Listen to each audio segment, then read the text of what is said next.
Babu ma yad'u bihi ar-rajul idza safara. Kishi safarga chiqsa aytadigan duosi. 3888-hadis. Abdulloh ibn Sarjis aytadilar radhiyallohu anhu. Rasululloh sallallohu alayhi vasallam aytar ekanlar. Va Abdurrahim rivoyatlarida aytadilar, Rasululloh sallallohu alayhi vasallam safarga chiqsalar panoh so'rardilar.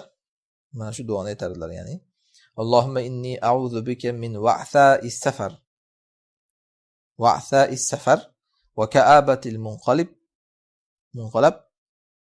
wa ka'abatil munqalab wal hawri ba'dal kawri wa da'watil mazlumi wa su'il manzari fil ahli wal mali. Allohumma men sendan panohlanaman safar mashaqqatlaridan. Wa'tha'is safar degani safardagi mashaqqatlardan panoh so'rayman. Safar o'zi mashaqqat ekan. Hatto hozirgi zamonda ham shuncha qulayliklar bo'lsa ham baribir odam qiynaladi safarda.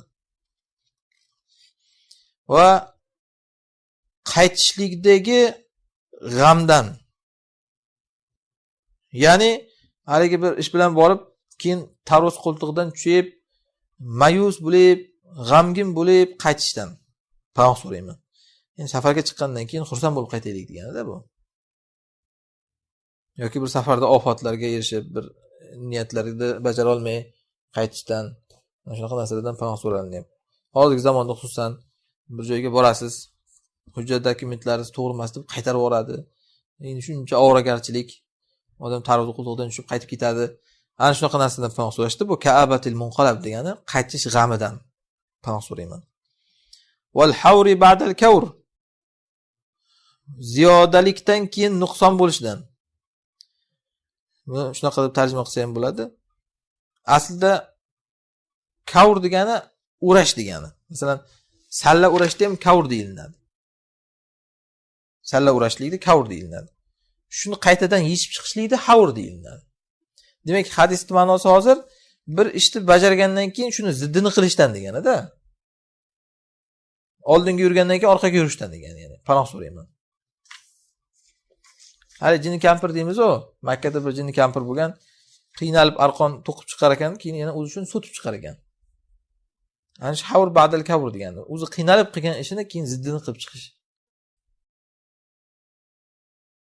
Va mazlumning duosidan panoh so'rayman. Men safarda birovga zulm qilib qo'yib, keyin shuni duoibatiga olib, shunaqa bo'lishdi. Va ahli oila va molda yomon manzaradan panoh so'rayman.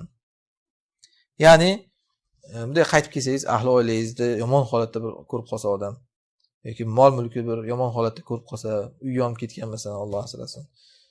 Mashinasi o'g'irlab ketilgan yoki yonib ketgan. Xullas qarasangiz bir balo bo'lib o'tiribdi, qaytib kelsangiz uyingizga. Ana shunaqa narsadan panoh so'rayman deb duolar qilib chiqardilar. Qaytishda ham xuddi shunaqa qilar ekanlar. Safarga ketishda ham, safardan qaytishda ham. Endi boshqa duo ham bor safardan qaytishdagi, uni bu yerda keltirmablar shekilli, o'rinda yana o'tamiz hali. Aybuna, taibuna deb duolar qilganlar.